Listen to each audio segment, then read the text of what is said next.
water supply and pipelines.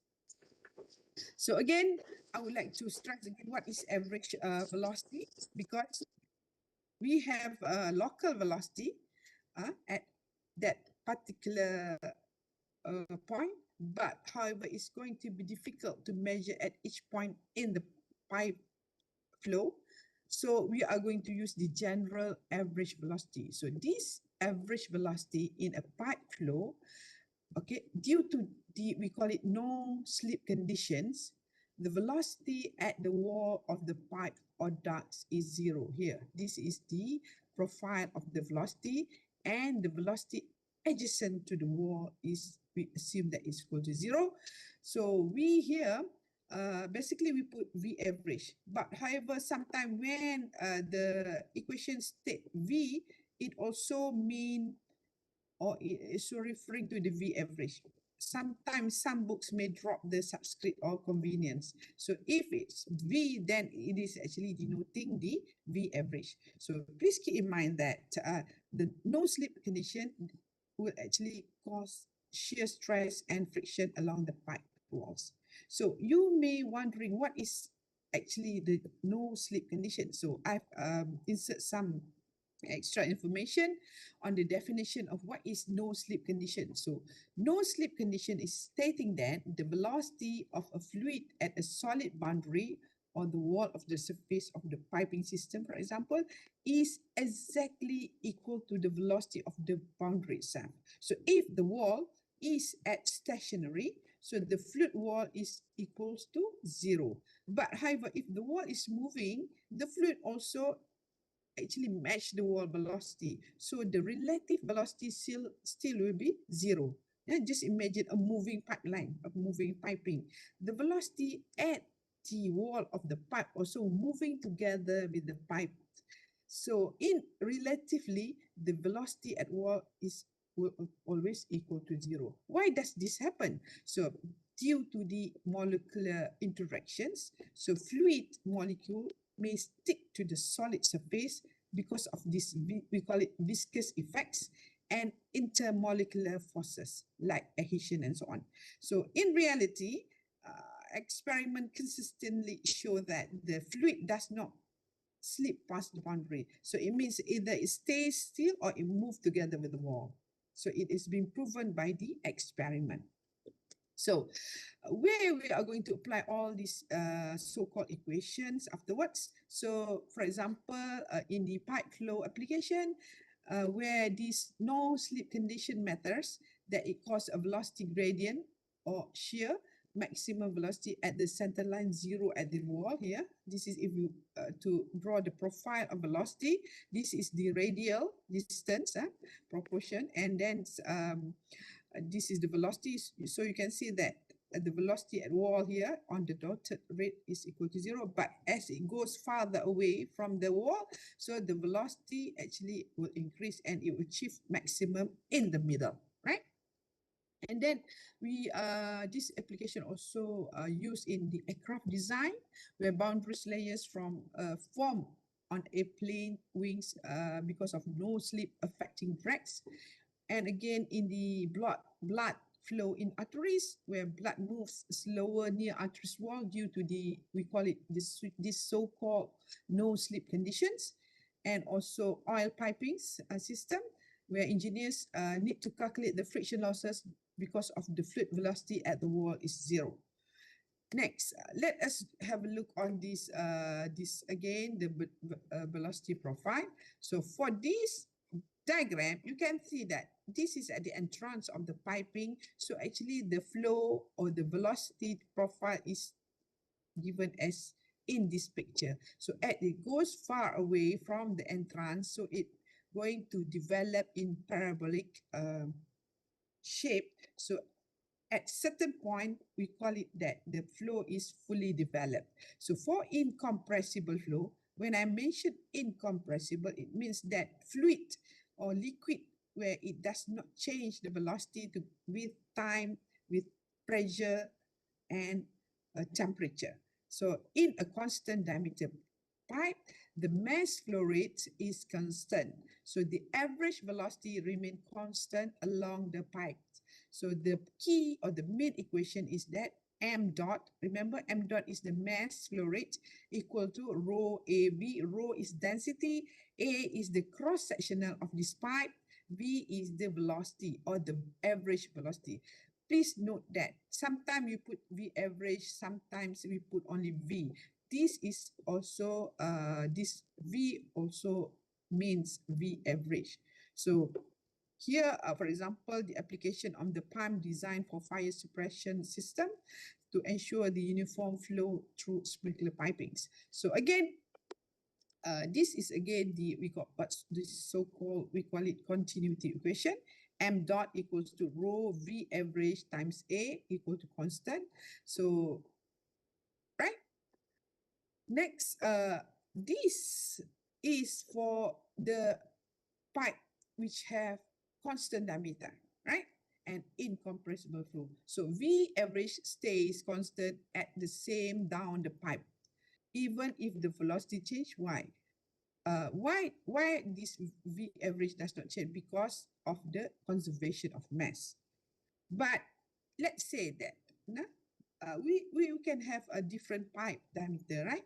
So in the piping system, we can have various pipe diameters. So the pipes with variable diameters, m dot is still the same due to the conservation of mass. But however, V1 not always equal to V2. It depends on the diameter of the pipe. And I believe that we have actually demonstrated in our previous example in the last lecture, right?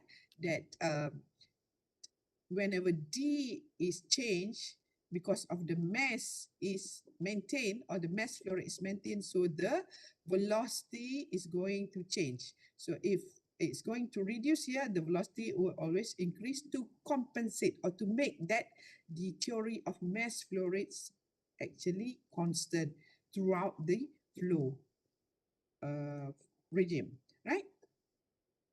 Then again, I would like to repeat again the words laminar flow, turbulent flow, and we have so far learned on the difference between what is the difference between laminar, turbulent. So we can have steady or unsteady, and then for turbulent we can have unsteady. It's always unsteady, and then for laminar flow it can be 1, 2, or 3, right? Dimensional flow, and if let's say that we inject the dry in the flow stream, this is the V average, so we can clearly see the straight line of the flow of the dye in the piping system. But however, for the turbulence flow nature, it always unsteady state. Why? Because there are always random swirling motions in a turbulent flow, right? And then it always three-dimensional. Why? Because again, the random swirling eddies, which are all in all directions, right? So if we inject the dye in the streams, so we can have this chaotic movement of this dye stream. So again, for laminar flow, it always happen at a very low Reynolds number, whereas for turbulent flow, it always happen at high Reynolds number. And then we have learned so far the definitions on laminar, transitional, and turbulent. So if it's when we calculate by using these equations, if Reynolds number is less than 2,300, so we conclude that it is in laminar flow regime. In between 2,300 up to 4,000, we call it critical or transitional flow. And if it's more than 4,000, so we can say that it is turbulent flow in nature, right? So, but however, these values are only give us some estimation and approximations. So for a given application, a Reynolds critical number will always depends on the pipe roughness, the vibrations, and also the upstream fluctuations. For example, if we have valve, elbows, fitting, other fitting as well. So again, we have actually the Reynolds number is one of the, we call it dimensionless number. This is measuring the initial forces over the viscous forces. So we can have this equation. So, but previously we have discuss on the pipe, right? In a circular in nature, but not always we are going to have a cylindrical or circular pipe in nature. Sometimes our piping system can be of a square duct or rectangular duct. So how are we going to measure this diameter? If it's in circular tube, then it's going to be straightforward, right? The diameter of the inner diameter of the piping. So you measure from one end to the other end that cross the center point of this circular of the cylindrical pipe. But if we have to square duct, then we need to calculate what we call it hydraulic diameter. Right? What does it mean? Remember, I mentioned somewhere during the previous class the terms hydraulic diameter. So the expression of hydraulic diameter is given to you as DH, Asia hydraulic diameter, equivalent to 4 times AC divided by P, where AC is the cross-section area, divided by P, the weighted parameters. So again, let us look on the square duct, right? Square. So it has equal distance of the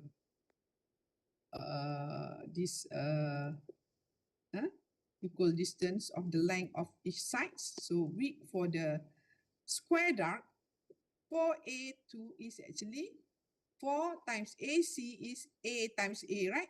AC is A times A, is actually the cross-sectional area of this green color. And P, the weighted parameter, is actually the parameter A1, 1A plus 2A plus 3A and plus another A, we will give you 4A. So the hydraulic diameter for square duct will equals to here 4A squared divided by 4A is actually equals to A, right? This is because we apply these general equations of the hydraulic diameter. So similarly for rectangular duct, so we have hydraulic diameter for 4AC divided by P. So AC is actually A times B, right? The area of this cross-sectional of the rectangular area, A times B. And then our weighted parameter is 1B plus 1A plus another B plus A. So we were going to have 2A plus B. So this gives you this hydraulic diameter of the rectangular duct. So again, no need to worry. You need only to memorize this equation. So the hydraulic diameter would always given by 4 times AC divided by P, right? So again, let us have on this example. So here we sort of having a rectangular duct, but it's open channel, meaning that on top there is no wall on top. So we have only 1, 2, 3 wall here. So again, by using this equation, so our AC here is actually, of course, this side of 0.5 times 0.4, right? So we have 0.06 meters squared. But here, our weighted parameter, we only have 3 sides. Here 1, 2, and 3. Why? Because this free surface, the one that we do not have wall, does not contribute to friction along the pipe walls. So our weighted parameter is 0.5 plus 0.5 plus 0.4. So it gives you 0.7. So by using this equation, we can calculate our hydraulic diameter will always equals to 4 times AC divided by P. So it will equals to 4 times 0.06 divided by 0.7 equal to 0.34 meter, right? So this is how you calculate the hydraulic diameter if your pipe is not cylindrical or circular in nature, right? So why I'm stressing this? Because later on, you are going to use in how to calculate the Reynolds number, right? So if you do not have the value or the diameter or the hydraulic diameter, how on earth are you going to calculate your Reynolds number? Okay? So far? Okay, any questions so far? Let me stop first. Any question regarding before we go to the next slide? Right? I think it's a very clear cut, right? So let us continue with our slide. So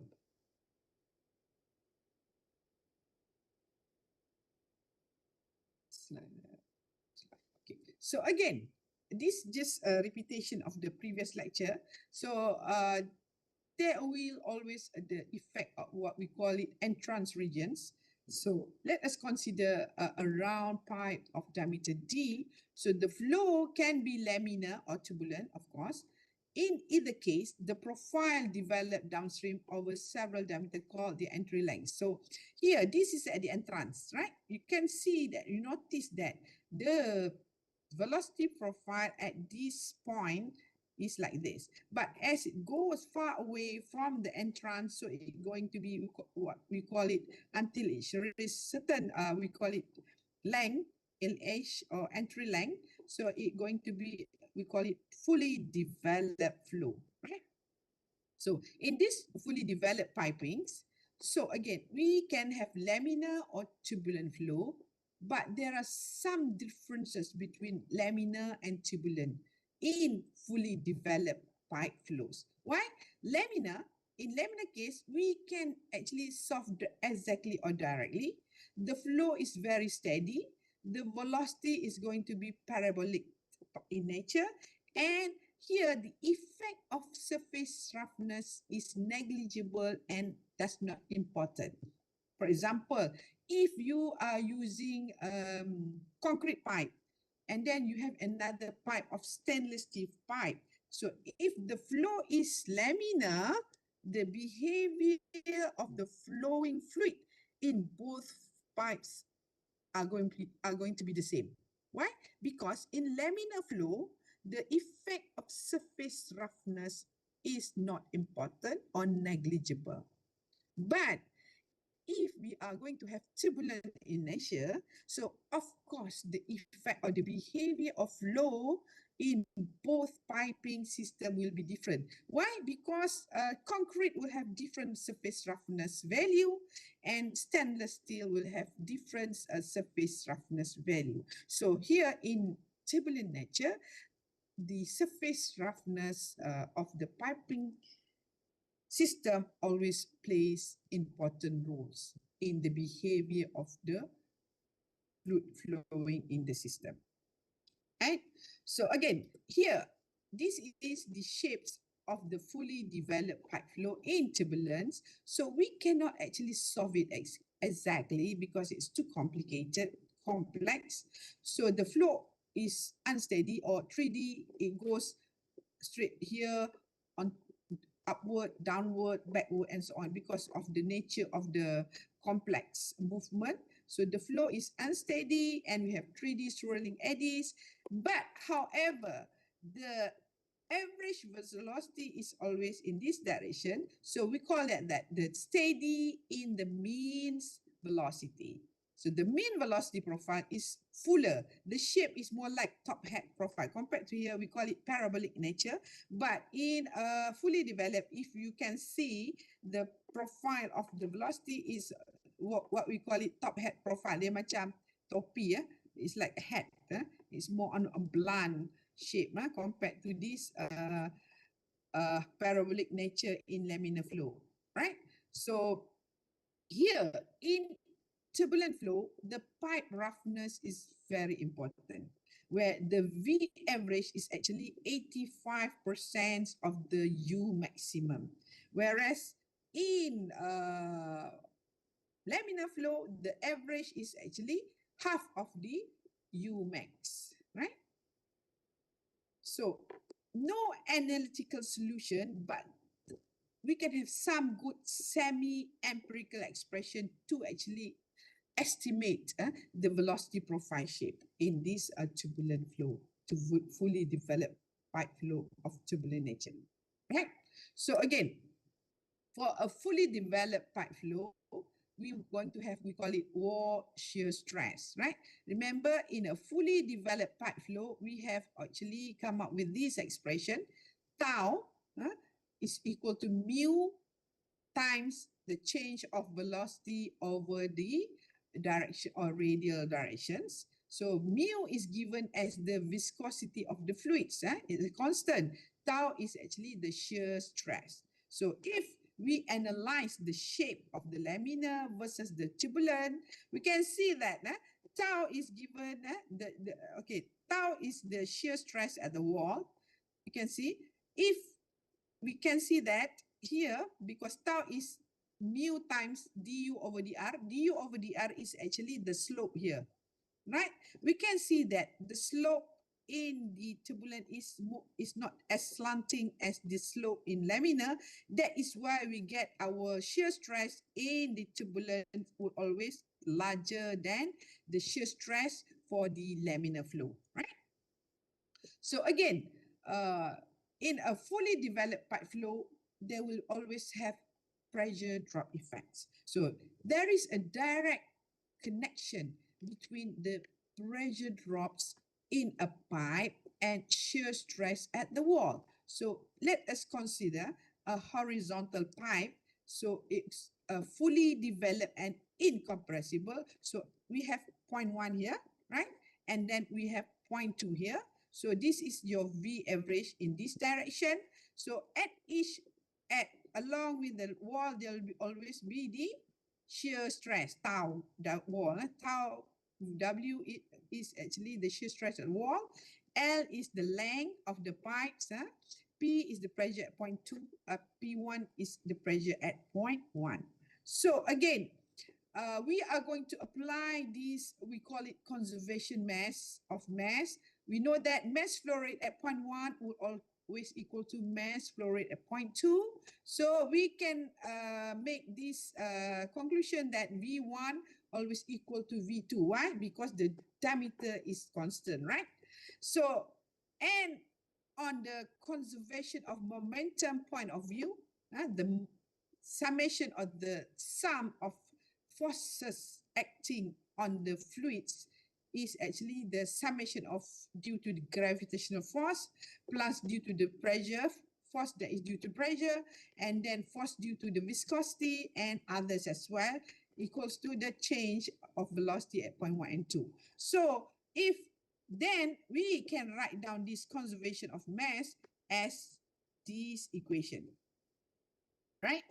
Next, so because here, because it's horizontal movement, so the gravitational we can cancel, the other as well we can ignore, and then because this one is cancel out each other because B1, B2 and because V1 equal to V2, so we can cancel out this term.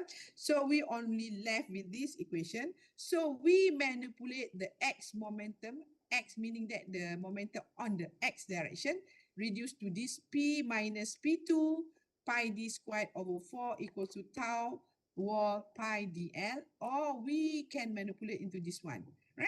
So again, this, again, remember, we have actually introduced the Bernoulli equation, the corrected Bernoulli equation or energy equation previously. This is the pressure at 0.1. This due to the velocity at 0.1. Z1 is the elevation at 0.1. And if we have pumping, right? And then this is pressure at 0.2, velocity at 0.2, and Z elevation at 0.2. If we have turbines, and this is due to the HL or the head loss, right? So here, let us assume that V1 always equal to V2. So we can cancel this one, right? We have no pump, we have no turbine, and then Z1 always equal to Z2 because it's on the same horizontal line. So our final energy equation, we can write down like this: P1 minus P2 equals to rho G HL, where HL, we call it irreversible head loss, and it is actually measured as a pressure drop in the pipe, right? So again, don't worry, it's quite overwhelming by looking at this equation, but if you follow me, you can understand that we do not simply put all this equation. They are assumption. There is a based on the fundamental of the fluid mechanics and also mathematical manipulation. So from momentum's control volume analysis, we can write down here.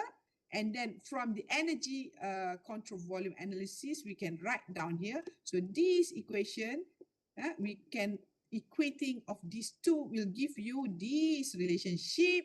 And then we manipulate into this relationship. So HL, or the pressure drops, is always equal to 4 tau, or shear stress at wall, divided by rho G times L over D.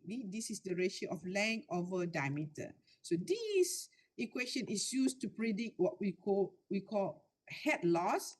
So here, remember, we can measure L, we can measure D, we can have value for rho G4, but how on earth are we going to measure this tau?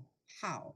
So again, by laminar flow, we can directly solve equation, right? Because the effect of wall is negligible for laminar flow. So we can directly solve this equation.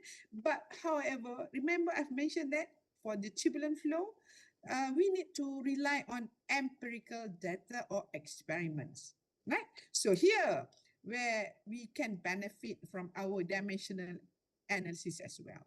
So by using these Buckingham pi theorems, we know that this tau or shear stress at the wall is actually the function of rho, v, velocity, mu, d, and epsilon. Epsilon is actually defined as the average roughness of the inside wall. So I don't want to show you how we are going to solve this equation, but when we solve, we can have three groups of dimensionless group. So the first group is F, where F is actually the 8 tau W divided by rho V squared. The second group is Reynolds number, and the third one is actually the ratio of the surface roughness, what we call it over D, where we call it roughness factor, right? So we can write down all this equation in this form, but okay. Right. So in a fully developed pipe flow friction factor, so we have also derived this equation. This is the one that we have derived before. And then by using dimensional analysis, we come up with F equals to 8 tau wall divided by rho V squared and so on. So again, by manipulating this F, we come up with this equation. But here, for laminar flow, we know that roughness does not affect the flow unless it is very huge. So our problem now is reduced to solve. This is, we call it so-called Darcy friction factor F. We call it Darcy friction factor F, right? So again, for laminar flow, F is, we can directly calculate from this equation. I'm not going to show you how we get this value, but it's involved differentiations and integrations.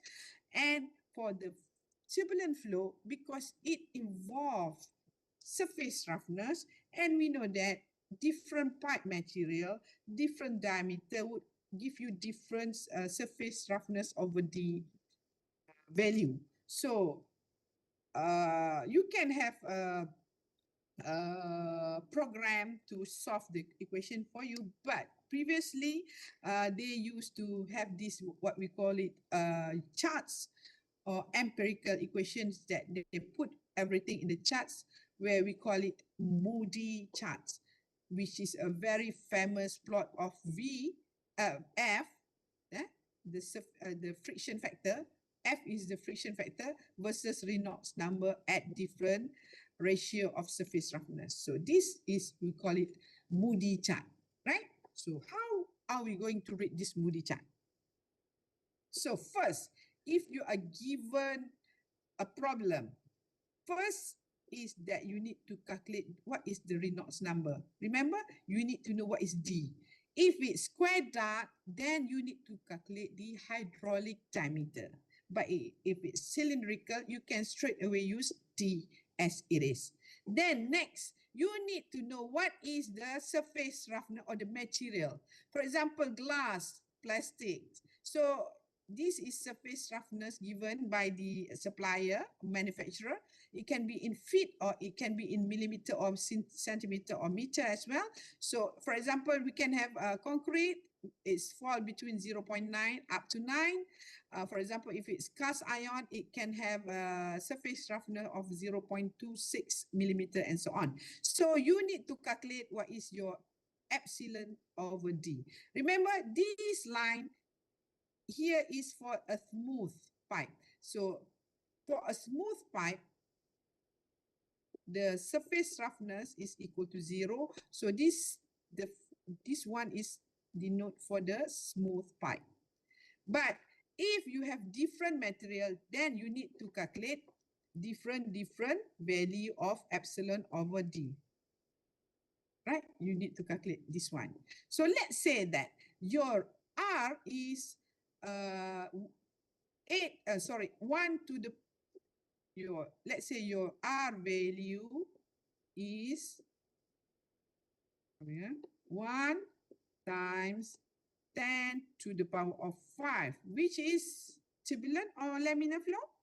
Turbulent, right? So you find in this chart, your R value is here, right?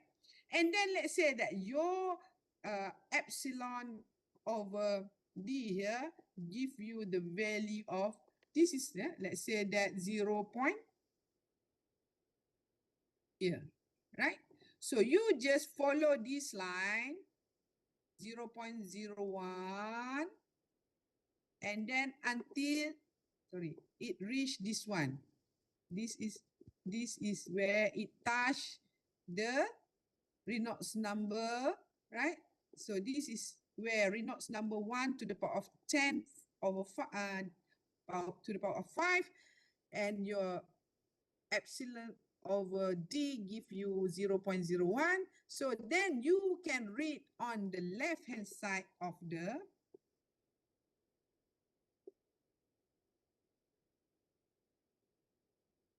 graph here, it gives you approximately the F is 0.03, 247. So your F will equal to maybe more or less 0.03 6 or 7 or 8. It does not matter as long as in the around 10% value. So this is how you read your F value by using this, we call it Moody chart, right? So any questions so far? Later on, we're going to have a example on this, few example on this calculation.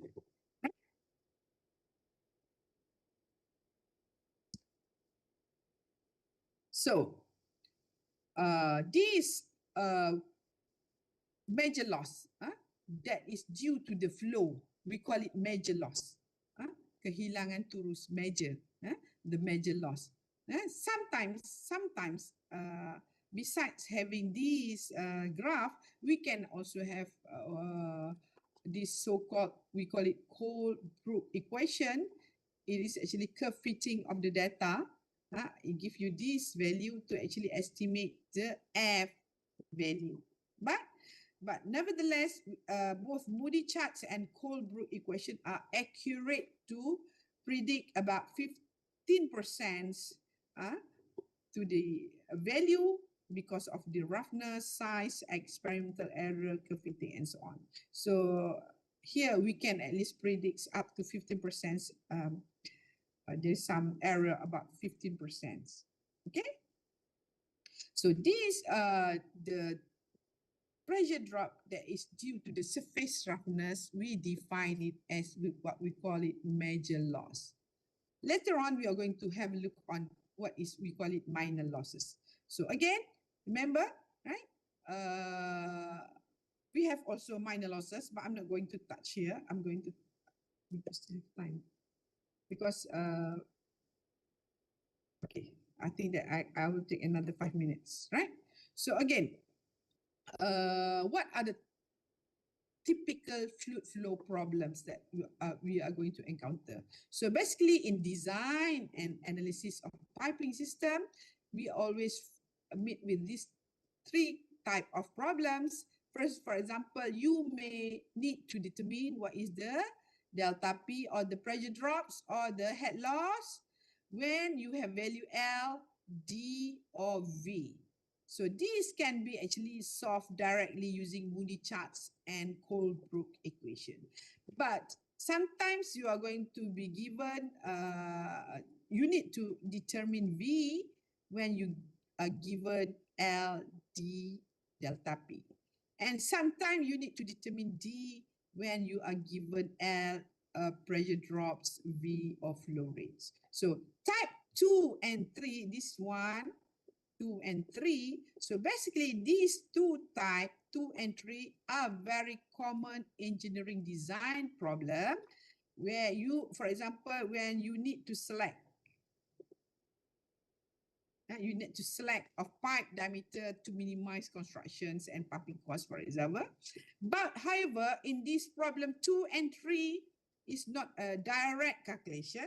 You need to do what we call it iterative approach, because both V and D are in Reynolds number. So you need to do iterations, or you can have your MATLAB or programming to do the iterative calculation for you, right? So again, we are going to have a look on another type of losses where we call it minor losses. So this is due to why? We call it due to the fittings. Fitting, for example, we can have valve, band, elbows, teeth, junction. We can have inlets, exit, enlargement, contraction, and so on. And these components actually interrupt.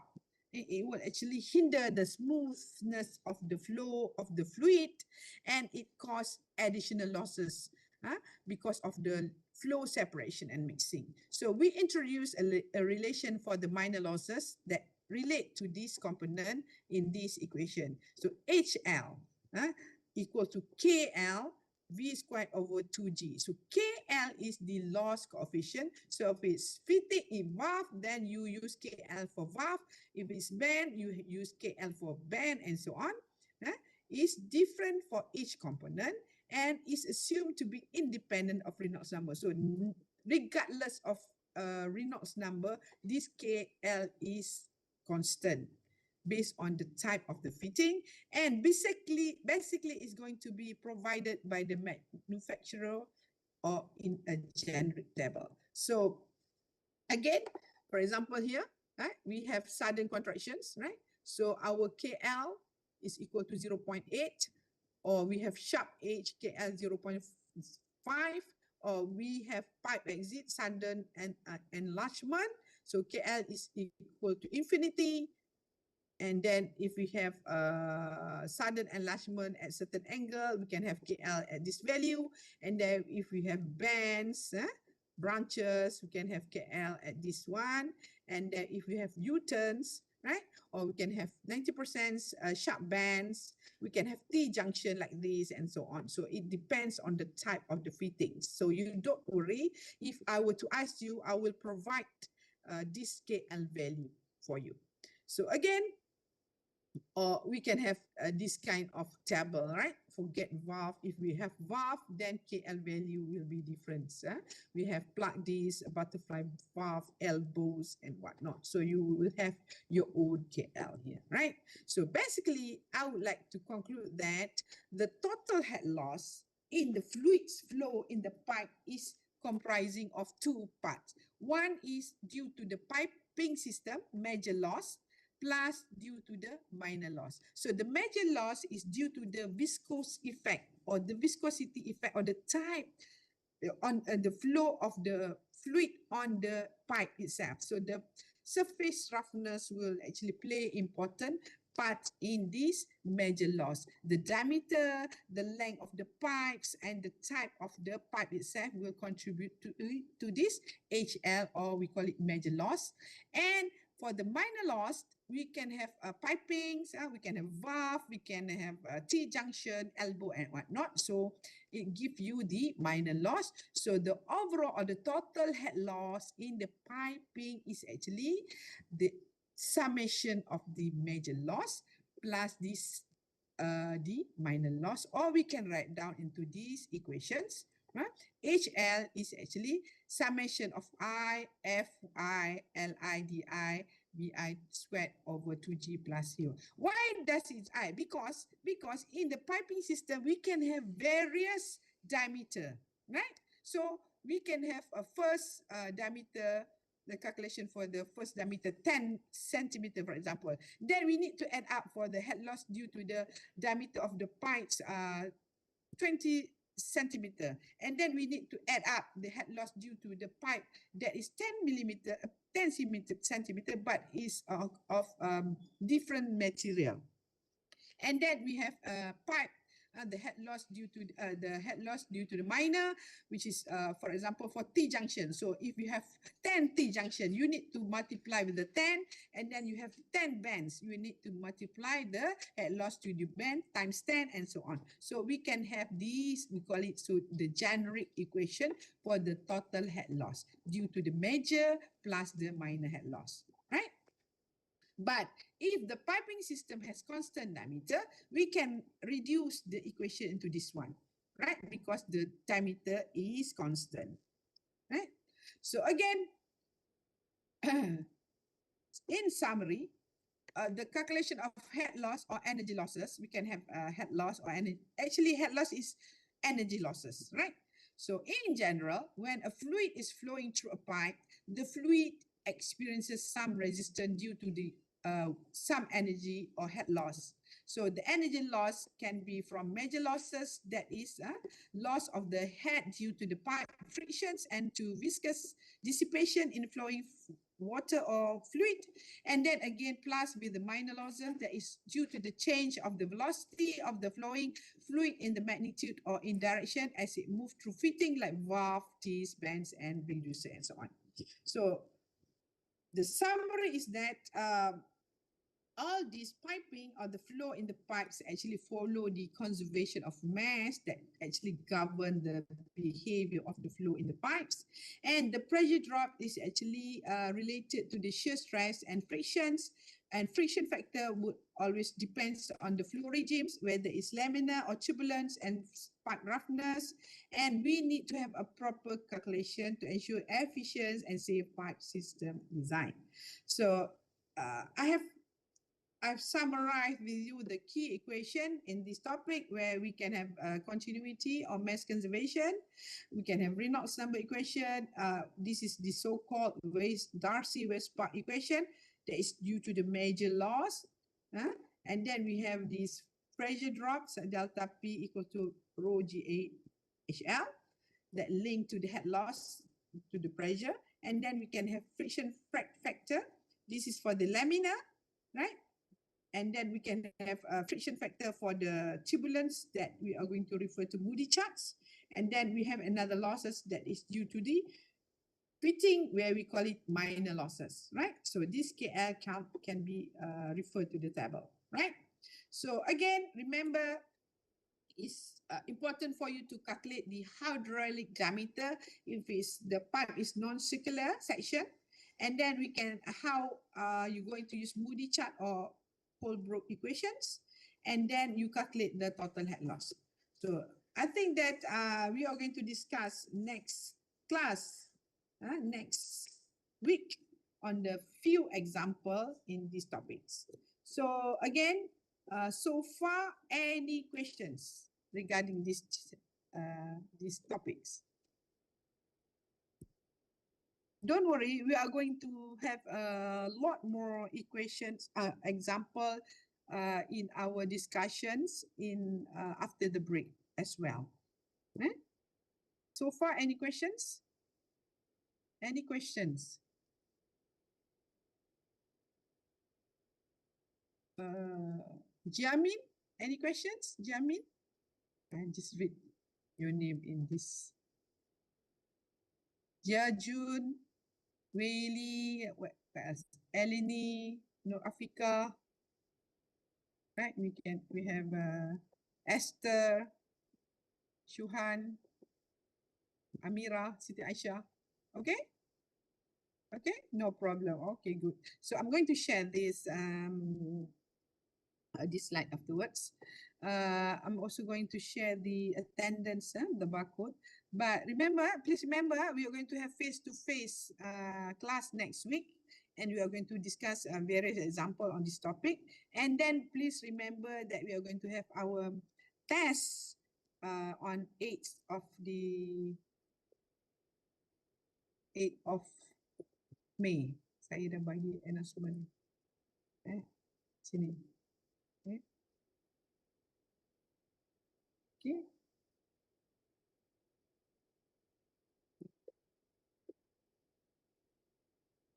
Okay, kita ada, we're going to have a test 2 that carries 7.5% marks, 1 hour.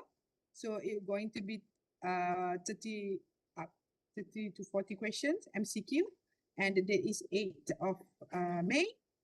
Time is 9 to 11. The venue is in the KBS usual. Okay.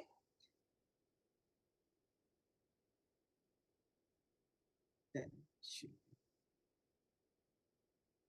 okay, this is the barcode for today's attendance. Okay, so with that, thank you very much. See you again next week. Okay.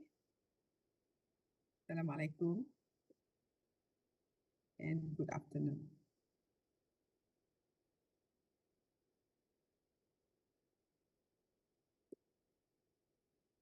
Okay, bye. Assalamualaikum.